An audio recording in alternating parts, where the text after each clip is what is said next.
In that consciousness of love, we welcome our practitioner, Buffy Finkel, who will give us our opening prayer.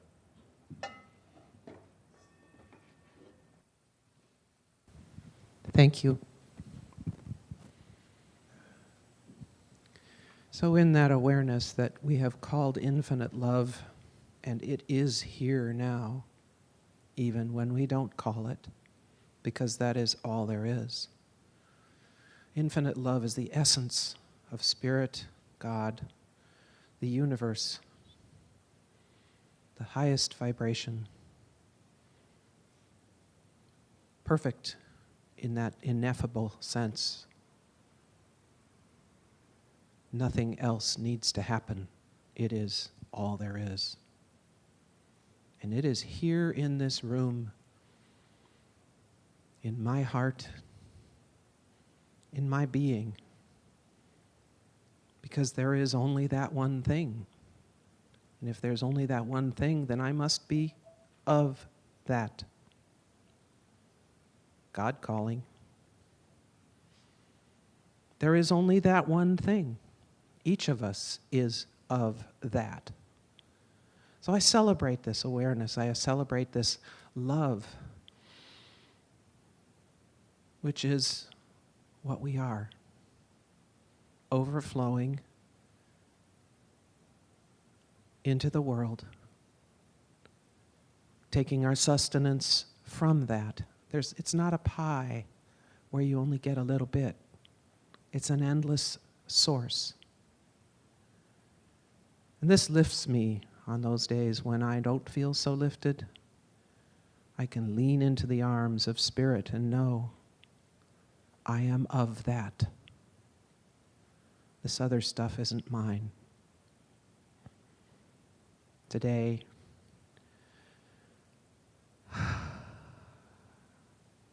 opening our hearts, opening our minds to biggerness, to more, allowing in curiosity something new, possibilities, saying yes to something new, knowing power for this yes comes from Spirit. All I need is willingness.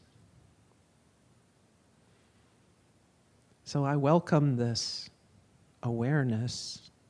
I open myself to willingness, and more comes. Good comes because I call it. We call it.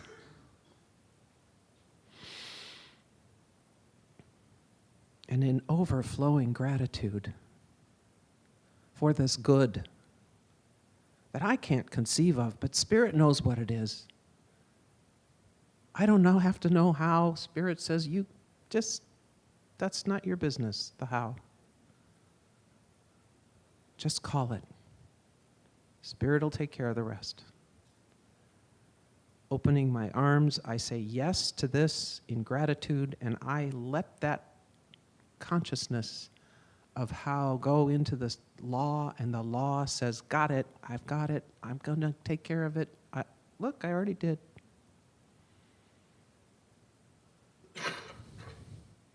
So in celebration, I say, and so it is. So take 2 minutes, if you would, to rest in this overflowing love.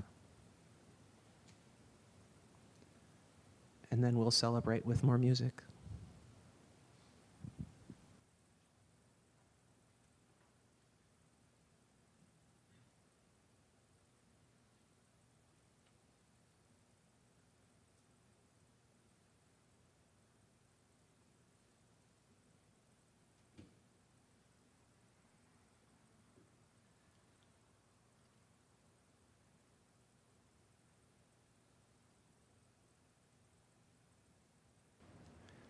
So this whole year, we're looking at the idea of living out loud. Living out loud. That's kind of what we were just doing right there. And living out loud doesn't necessarily, by the way, mean loudly, but living authentically, fully. as who we are. And sometimes that's quiet and sometimes that's loud, but living authentically as who we are. And so that's our year-long theme. This month we've been looking at light within the shadows. Sometimes those shadows get a little dark, yes? And so it's the challenge of finding the light within the shadows that we want to work with. And so today's talk is lights, camera, action. I just want to do a movie or something. Shakespeare said in As You Like It, all the world's a stage, and all the men and women merely players. They have their exits and their entrances. I prefer it in the other way around, their entrances and then their exits, and one person in their time plays many parts. So here we are on the stage of life. What are the parts we're playing? What are the parts you're playing? And are we playing fully on center stage or hiding out of the lights way over here? Yeah, hi folks on camera, I'm still here. Welcome to our online folks. Are we hiding out of the lights, or are we playing a little bit part when we know we are called to be ourselves fully and brightly? Take your arms and stretch it out like this. I'm here to be fully and brightly me. Do we live out loud, or are we living a quiet, little timid, mousy sort of life, trying not to be seen? Trying not to rock the boat. How many of you were told don't rock the boat when you were growing up, or don't be too much? Are we listening to feedback from the audience? That out there. Do we use it to improve our performance? Or do we take it personally as an insulting hurt? Or do we ignore it because we don't need to change? I don't need to change. If we really want to experience the fullness and richness of life, we have to participate fully in life.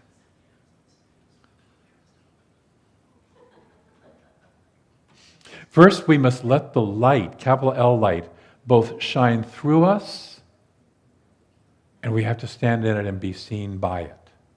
Yes? Playing small doesn't serve anyone. Living with our light hidden beneath a basket denies that light, which isn't really our light, denies that capital L light from shining through us, from being shared and enlightening other lives. And that's what we're here to do. We're here to play with each other. We're here to light up each other as well as ourselves. We need to value and let our light shine, not somebody else's light through us. We each have our own light. We each have our own way of being. We each have our gifts that we bring into this life. And it's unique. Have you noticed there's no two snowflakes alike, right? In whatever way you want to define snowflakes.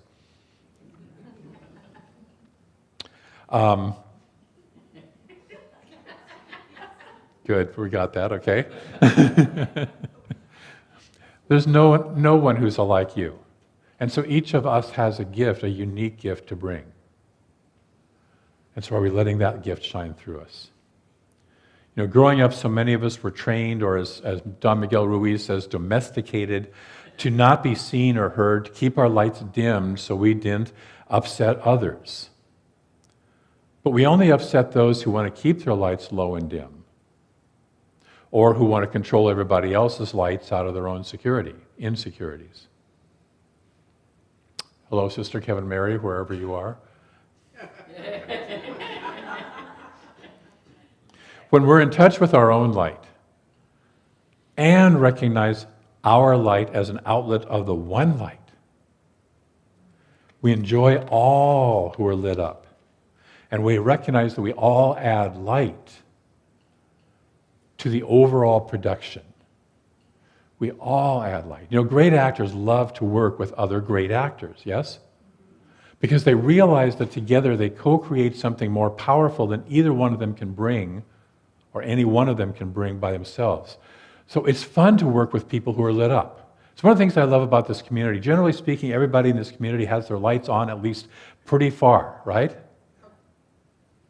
And it's wonderful to work with that. It's wonderful to play with that. As we have our lights on, then the cameras roll. The cameras of our perception and our consciousness. Ernest Holmes says, if you think of life as flowing through your every action, you will soon discover that the things you give your attention to are quickened with new energy. Where is your camera focused? There's a saying that says, where attention goes, energy flows. So the camera is where we put our attention. Do we focus on minor little details? Oh, that person's socks are not just quite the right color. As an aside, I used to be part of CSL Seattle, and there was a little group of people who, after the service was over, would sit in the fellowship hall analyzing what the minister was wearing and commenting on it. And it's like I'm sitting there going, she just delivered this brilliant talk, wonderful message, and that's what you're focusing on. So are we focused on the minor details, or do we focus on the main action? You know, I recently watched, I've been watching the Women's Softball World Series playoffs.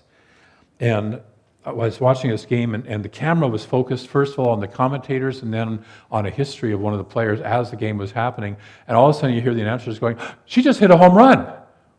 And it wasn't on camera because they were looking elsewhere. Where is our camera? Where is our focus? And is our focus clear or is it blurry? And then do we take the time to review the day's acting to learn and be grateful? Or do we let the accumulated wisdom of the day just end up on the cutting room floor because we never bothered to take it in? As we use our camera, are we only doing close-ups? Are we only doing long views because I don't want to get too close? Or are we doing a variety of different views? Are we seeing our life and our actions and our play, if you will, from a number of different perspectives? So now that our lights are on and the cameras are rolling, because they are, what are our actions like? If we're not taking center stage in our own life, we are giving others silent permission to do so for us, to create the details and the circumstances of our one beautiful life. Breathe. Ralph Waldo Emerson said, "Do not be too timid and squeamish about your actions. All life is an experiment. The more experiments you make, the better." Isn't that great? He goes on to say, what if they are a little coarse, and you may get your coat soiled or even torn? What if you do fail and get fairly rolled in the dirt once or twice? Up again, you shall never be so afraid of a tumble. When I was watching the softball games, they talked about how many of the athletes came out of high school where they were very successful. They were the best in their division, they were the best in their city or their state or whatever, and then they get on the college stage. And they're not always the best. And they have to face failure, sometimes for the first time in their lives. And the woman who was talking, who was herself a retired national championship pitcher, said, what's important is how they handle the failure. What makes them greater is how they handle the failure. So how do we handle failure? Will we act in spite of failure? How many people here have failed at something? Everybody's hand should be up, yes? Okay, we all have. Once, maybe twice. Maybe every day. And then we also ask, will we play our part as a team? Or must we be the solo star? It's all about me. Me, me. Me, me. What do you think of me? Refusing to share. Will we act for the collective good of other people, of other beings, of the whole planet? Or just for ourselves? And to be aware that we have chosen to take the stage at this particular time.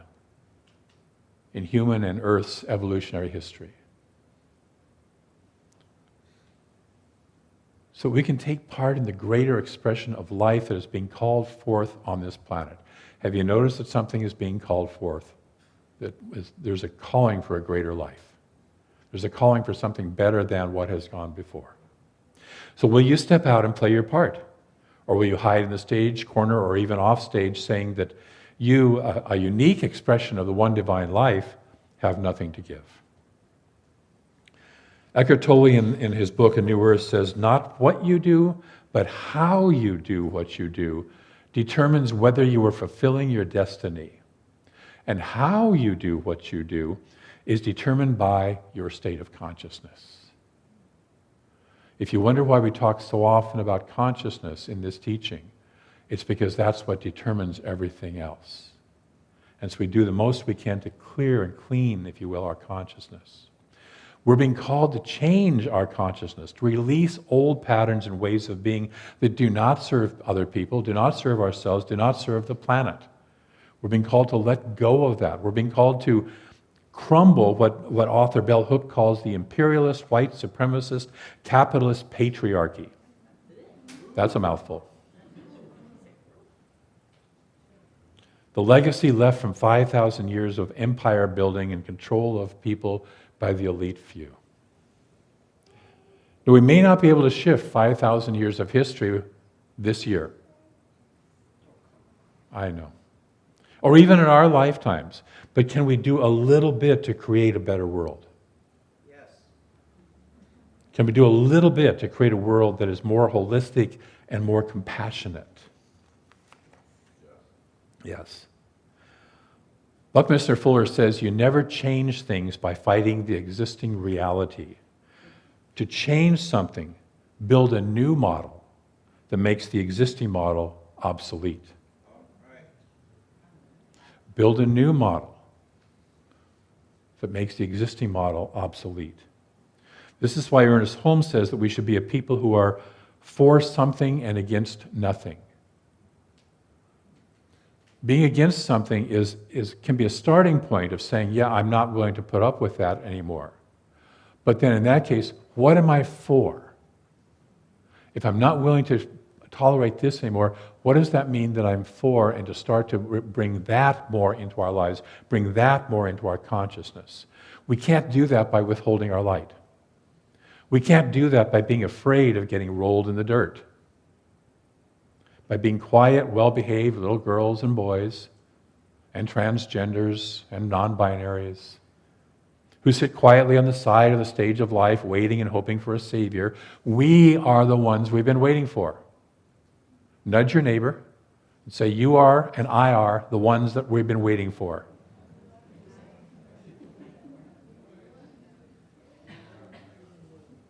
We are the ones who are being called to live flat out.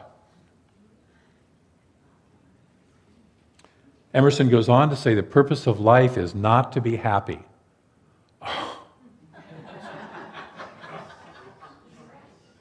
It is to be useful, to be honorable, to be compassionate, to have it make some difference that you have lived and lived well.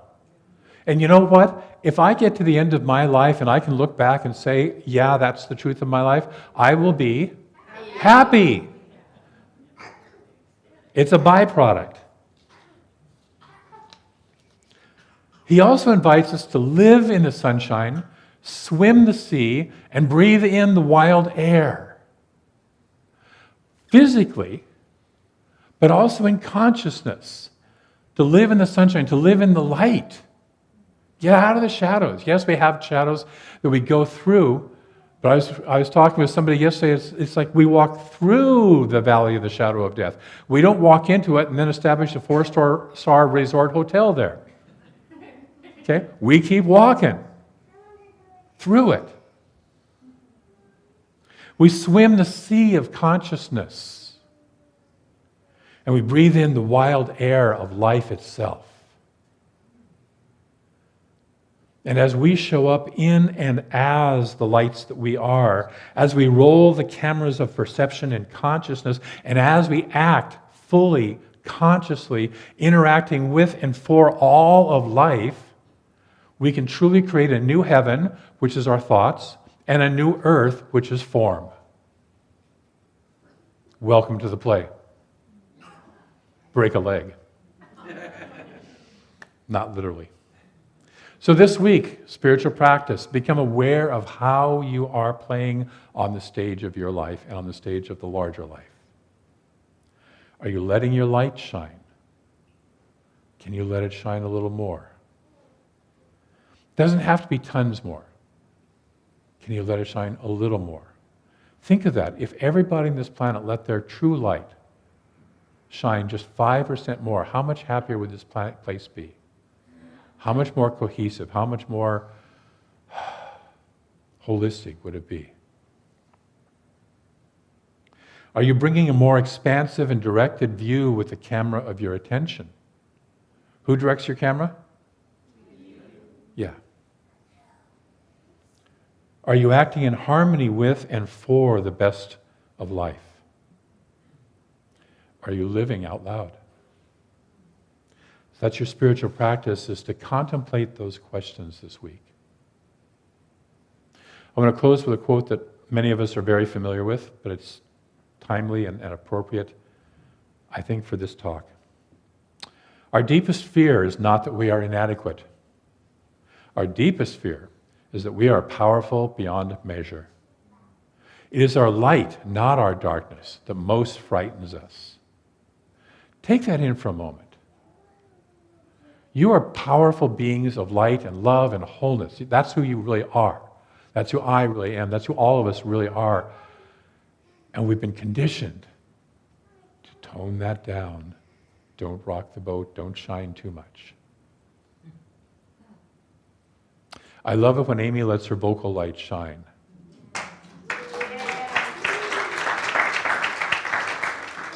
I love it when Brent and Scott let their instrumental light shine.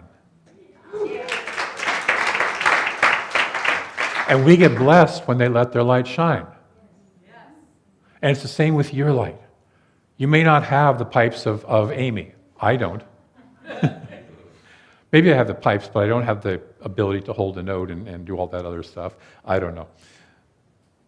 But what's the gift that you have to give? What are the gifts? There's not just one. What are the gifts? What is the uniqueness that you share? And if you're like me, you find that changes over time.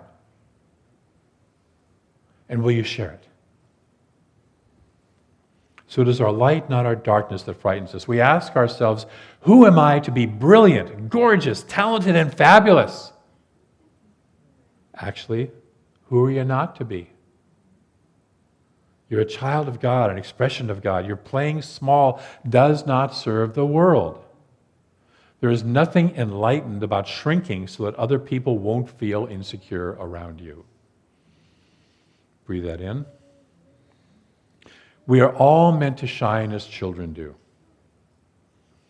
Our little one over here is not sitting there going, what are people going to think of me if I make a noise right now? And we're going to love him anyway.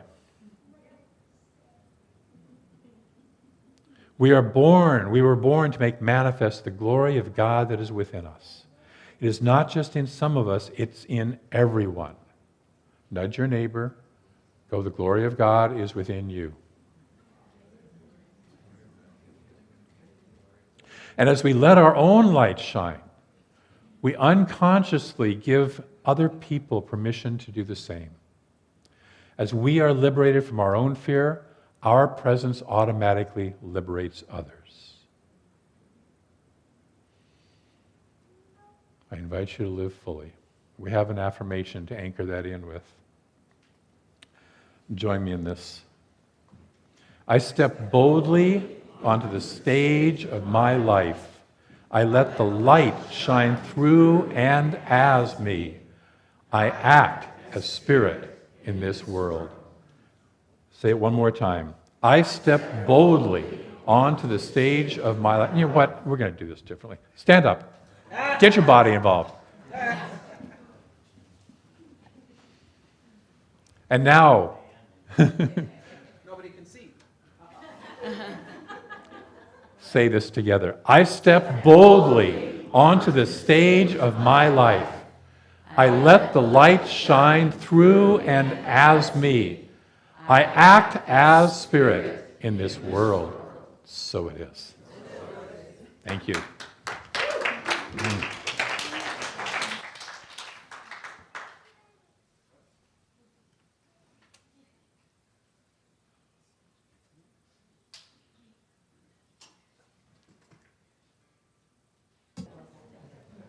There we go. So look around at the faces of God, the hearts of God, the lights of God. Remember that yours is one of those. And breathe that in. I want to welcome the people who are new here for the first time or second time. Just thank you for coming and checking us out, trying us out. Hopefully you'll come back and try us again until you feel comfortable, or maybe you feel comfortable already, but I'm grateful for you being here. We have a couple of people who will support you with, if you're new, Angelina, where's Angelina? Over there, and Susan Kibbe back there. If you have any information, questions, want to find out more about us, they'll be outside at the information table just immediately to the right of the doors afterwards. So thank you. Let us take a breath in. And I know that there's one infinite life. By whatever name we give it, it's beyond all the names. It doesn't care what name. It is just being itself. It is being the light, the love, the wholeness, the beauty, the power, the peace, the joy that it is. That is its nature. And because it's infinite, we are within it. We are expressions of it. And so we are embodiments, individualized of those same qualities. We are embodiments of life, of love, of wisdom, of power, of peace, of beauty and joy. We are that already. This is our nature. Whether we remember it or forget it, we still are that. Every single person, every single being on this planet, every life form on this planet, and the planet itself is that. Because it is all there is. And so I speak my word that this week we step more fully into our stage of life. We step more fully in and as the light. We step more clearly as the cameras and the focus. We step more powerfully as the actors who are creating lives that work for all of us. We say yes to our greatness. We say yes to our greatness. And in gratitude for all of the good that comes from that, I release this word into a law that moves into form, expression, and experience, knowing it is already so. And together we say, and so it is.